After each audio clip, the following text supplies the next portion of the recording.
జీవము గల దేవుని ఆశీర్వాదములు మీకును మీ కుటుంబ సభ్యులకును కలుగును గాక.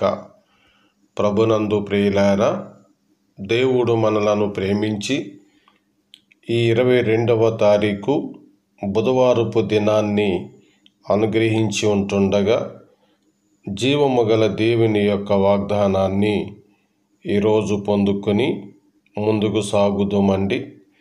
కీర్తనలు 121:3 ఆయన నీ పాదము త్రొట్టిల్లనీయడు, నిన్ను కాపాడువాడు కొనకడు. ఈ వాక్యము మన వినికిడిలో ప్రభు దీవించును గాక. ప్రభునందు ప్రియులారా, మానవ జీవితంలో త్రొట్టుపాటు ఉంటుంది. యవ్వనులట తప్పక త్రొట్టిల్లుదురు అన్నారు. కానీ నీవు దేవుని యొక్క కాపుదలలో ఉంటే, ఆయన యొక్క సంరక్షణలో ఉంటే, ఆయన ఆధ్వర్యంలో నువ్వు ఉంటే నిన్ను కాపాడేవాడు ఆయనే.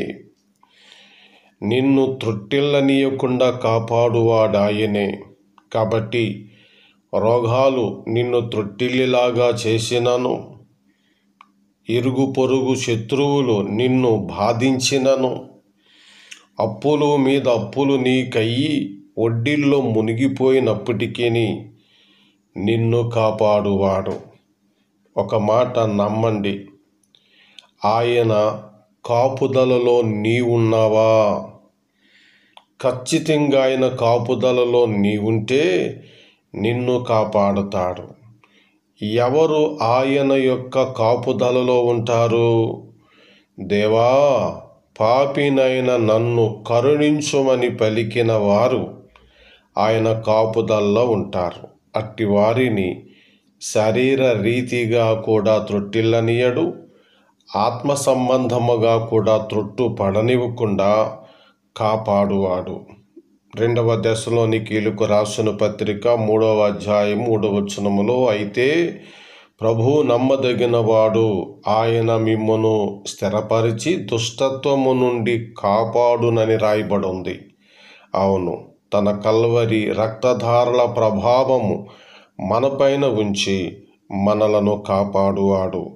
ఈ వాగ్దానము మన వినికిడిలో ప్రభు దీవించును గాక. ఆమెన్. ప్రేమ నమ్మకమైన తండ్రి, ఈరోజు మీ కాపుదల చొప్పున మమ్మల్ని నడిపించండి.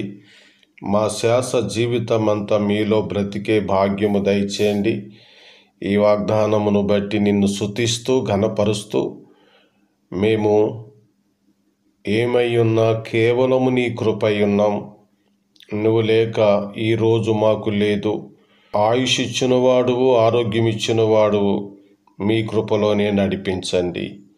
మా ప్రభును మా రక్షకుడైన యేసుక్రీస్తు ఘననామంలో ఈ ప్రార్థన అడుగుచున్నాము తండ్రి. ఆమెన్. దేవుని సహాయం సదాకాలము మీకు తోడుండును గాక. ఆమెన్.